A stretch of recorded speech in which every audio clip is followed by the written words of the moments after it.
There are nights when loneliness smells like fried plantain. For Chuka, a 32-year-old bachelor in Port Harcourt, it was ritual. Every evening after work, he came home, turned on the single bulb in his one-room apartment, and fried dodo in palm oil until the air felt heavy enough to eat. He said it helped him think. He liked that sound, the crackle of oil, the hiss that rose when ripe plantain met heat. It reminded him of home in Owerri, where his mother used to fry at dusk and the whole street would drift toward her kitchen like moths.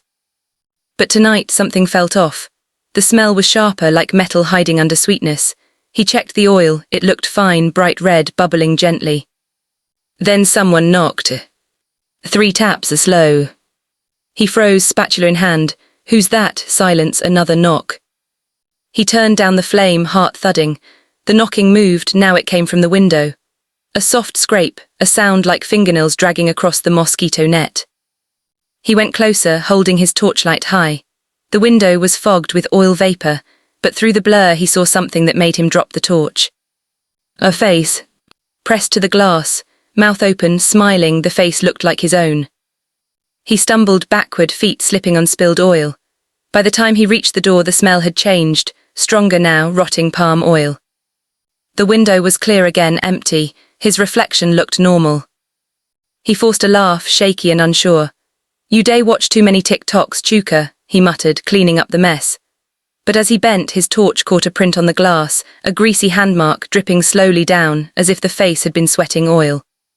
He wiped it, it smeared, not disappeared. That night he couldn't eat the plantain. He just sat on the bed, staring at the plate. By 2 a.m. the smell still hung thick in the room, even though he'd washed everything. Then his phone buzzed. A WhatsApp message, unknown number. "You left the window open." He turned slowly. The window was shut.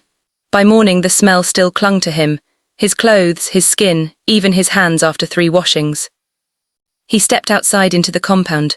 The landlord's wife, Mama Ejiro, was sweeping the corridor, wrapper tied tight. She looked up, nose wrinkling. "Chuka, a beg that your red oil don't spoil." "It's fresh," he said, forcing a smile. She shook her head.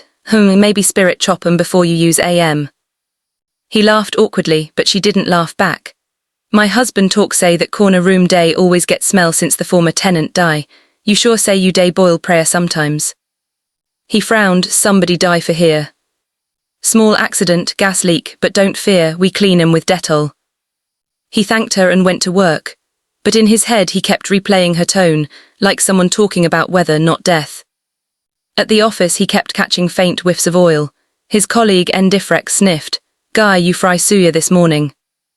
"No," Chuka said too quickly. By the time he got home that evening, he'd decided to throw away the oil. He opened the cupboard where the bottle stood. It wasn't there. Instead there was a plastic bag. Inside it, a bottle of palm oil half full, darker, thicker, like blood left too long. His own bottle had been clear red. This one was almost brown.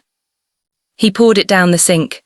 The smell that rose was thick and hot, like old cooking mixed with sweat. Then the drain gurgled, the sink trembled.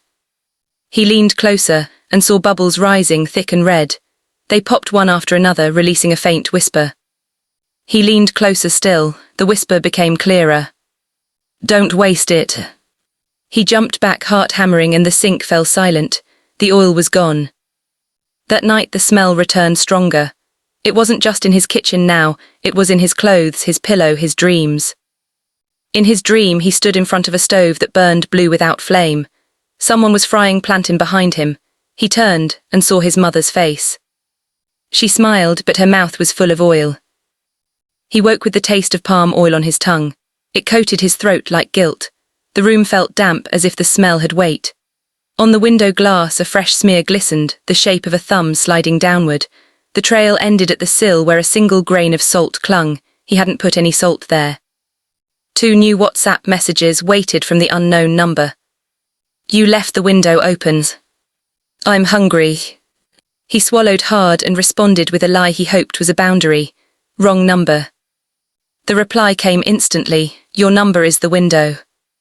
He closed the chat and called his cousin Ifi in Owerri. He didn't mention the face, he mentioned the smell. "It's inside everything," he said, "even my dreams." "Stop frying after 11, she advised. You know Mama used to abuse you for that, kitchen no be nightclub. He almost laughed. She also said oil mustn't hear quarrel, see me talking to oil. You're grieving, I said softly, sometimes grief borrows sound. He ended the call unconvinced. To prove something to himself or to the thing, he decided not to fry at all that night. He ate bread and groundnuts. He washed the plates and left the stove cold.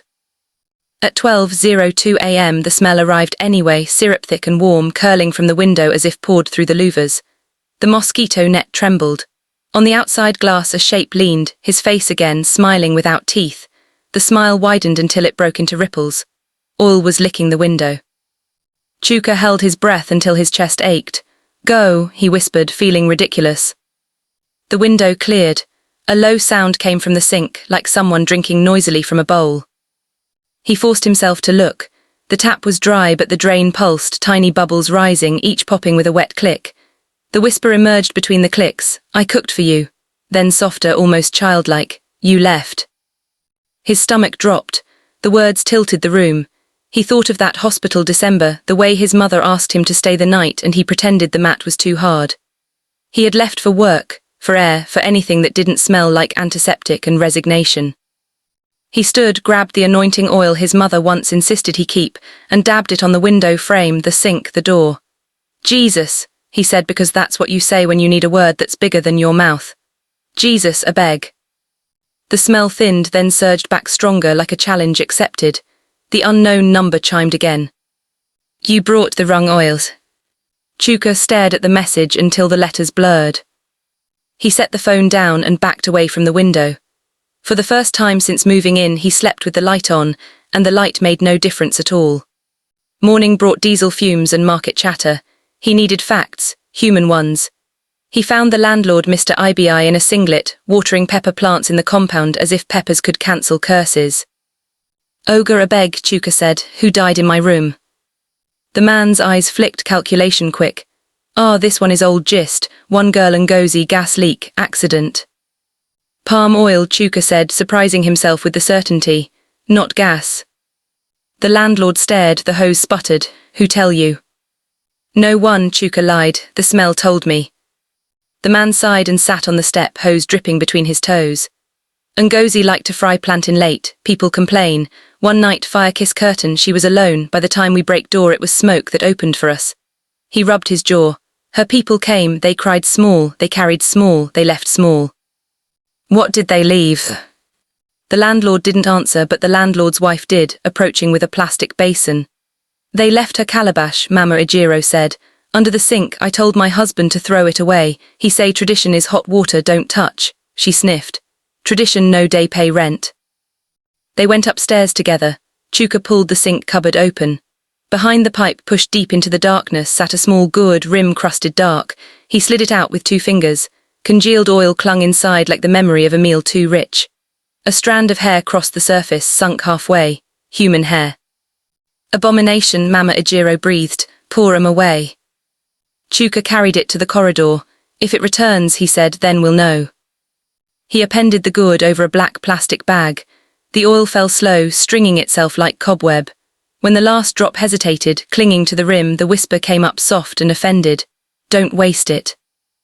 All 3 flinched. The landlord crossed himself badly and walked away muttering about prayer meetings. Mama Ejiro shook her head. If you go stay, buy new oil from Market Woman Way Day Park, Mama Celestine, she sabai old things. She lowered her voice. And no fry after midnight, that's when the ones who lick pass. He nodded, thanks stuck in his throat. Back in the room the gourd sat empty, but the smell thickened as if annoyed. He spent the afternoon airing clothes, washing the curtain, scrubbing the sink with detergent until his palms shone. By evening, the air was almost clean. At 11:40 p.m. he decided on indomie. No oil. He boiled water, broke noodles, added pepper and egg. The steam felt innocent. At 11:58, while he slurped, his phone chimed. Park, ask for Celestine. When hunger wears your name, you must feed it properly. He didn't reply. But at 6 a.m. he was at Mile 3 Park, watching the city yawn, waiting for a woman to sell him a way out. Mama Celestine was small and heavy, with the calm of someone who has seen 100 strange things and learned which ones demand salt. Her stall was a square of red. Gallons of palm oil lined like soldiers, the surface of each reflecting the sky in sticky amber. "You be the boy from the corner room," she said without hello. Her eyes did not blink much. "You bring the smell with you." Chuka swallowed. "The former tenant Ngozi did she buy from you?" "She bought for two," Mama Celestine said, measuring with a gourd, not spilling. "One share for the living, one for the wall." "The wall?" "The ones who lick," she said simply. "Kitchen spirits, women who died in kitchens, men who promised to return before soup cooled, children who burned their tongues and never told their mothers. When you fry after midnight, you cook on their side of the clock. If you won't feed them, they'll find your glass." He forced a laugh that failed. "So, what do I do?" She poured a smaller bottle, the oil brighter, somehow cleaner. "You will cook like a person who knows guests." She ticked rules on oily fingers. 1. No insults where all can hear. 2. First slice of plantain belongs outside, ground near the drain or window ledge if rain. 3. A pinch of salt at the threshold. 4. Call the names that are angry with you and say, "Eat and leave." Not go, leave. "What if I don't know the names?" he asked, voice thin. "You know enough," she said. "Ngozi, your mother." She held his gaze until it strung. "And yourself for leaving when your name was called." He paid, hands shaking. "If I do this, will it stop?" "It will remember its manners," she said. "But don't fry after midnight again. Even river get closing time." That night he set the room carefully. He cleaned the window. He laid a thin salt line along the door. He sliced plantain the way his mother taught, diagonal, not shy. The pan warmed. The new oil bloomed a clean, earthy smell that made his eyes wet. At 11:37 p.m. he placed the first slice on a saucer and carried it to the corridor, setting it by the drain. He whispered, "Ngozi, Mama, eat and leave." Back inside, he fried the rest, heart learning a slow beat. He didn't look at the window. He didn't check his phone. At 11:59 something shifted. The saucer outside scraped softly, as if moved by a careful hand. The room cooled. He felt a presence at the glass, patient, not pleading. His phone buzzed once on the table. He did not pick it. The oil sizzled clean. A faint sound came from the corridor, almost a child's satisfied sigh. When he finally turned the stove off, the smell that remained was ordinary: kitchen, soap, sleep. And for the first time in a week, he ate his plantain hot. The peace lasted 2 nights. On the third, a storm gathered without rain. The air tasted like power outage. Chuka cooked early, 7:30 p.m., under strict obedience to the clock. He dropped a tiny piece of plantain by the drain for good manners. He cleaned. He watched football highlights he didn't care about. At 11:52 p.m. the unknown number buzzed. "You left the window open." He almost laughed. "Not tonight," he whispered, glancing at the locked latch. He didn't reply. At midnight exactly, the room cooled the way hospitals do at dawn. The window glass clouded in the shape of a breath. This time the face that formed was not his. The smile was small, shy, a woman. Oil gathered at the corners of the mouth like gloss. "Don't look," he told himself and failed. He looked. The face didn't startle him, it softened him. "Ngozi?" he asked, voice breaking. The whisper came through the glass the way smells do. "Eat and leave." He nodded, tears hot. "Eat and leave." Oil slid down the pane and vanished, like a hand withdrawing from water. The window cleared. The smell lightened into something like rain on dust. Then the sink coughed. He turned in time to see new oil, thicker, darker, seeping from the join where pipe kissed wall. It dripped, deliberate, forming a small pool. The whisper rose with it, "Not Ngozi, not his mother's, something larger, hungrier.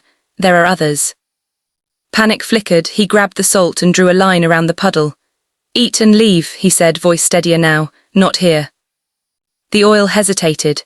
It beaded at the edge of the salt, trembled, and then, as if remembering a rule it had pretended to forget, receded back into the pipe. His phone chimed again. He checked. "When hunger wears your name, you must feed it properly. Don't waste it." He opened the chat details. The number was his own SIM, his own name sent from another device. He didn't own another device. He stared at the line that read, "Last active window." He laughed then, quietly and absurdly, because what else does a person do when their phone confirms superstition? He carried the saucer, set a small fresh piece by the drain and spoke clearly, for himself as much as for anything listening. "Ngozi, Mama, anybody that kitchen took too early. Eat and leave." The corridor answered with the gentlest scrape. A breeze moved where no breeze should be. the smell thin to memory. Chuka washed the pan, wiped the counter, and pressed his palm to the window. It was cool, ordinary. He turned off the bulb. He slept like somebody who had finally closed a door. In the weeks after, he kept the rules. He cooked early. He dropped a first share with the kind of respect that doesn't cost anything. Sometimes, at the edge of sleep, the phone would buzz once, and the message would appear like a refrain. "Don't waste it." He would smile, roll over, and let the room be a room, the night be the night, and the smell of palm oil be only what it was always supposed to be. A memory that feeds you and leaves,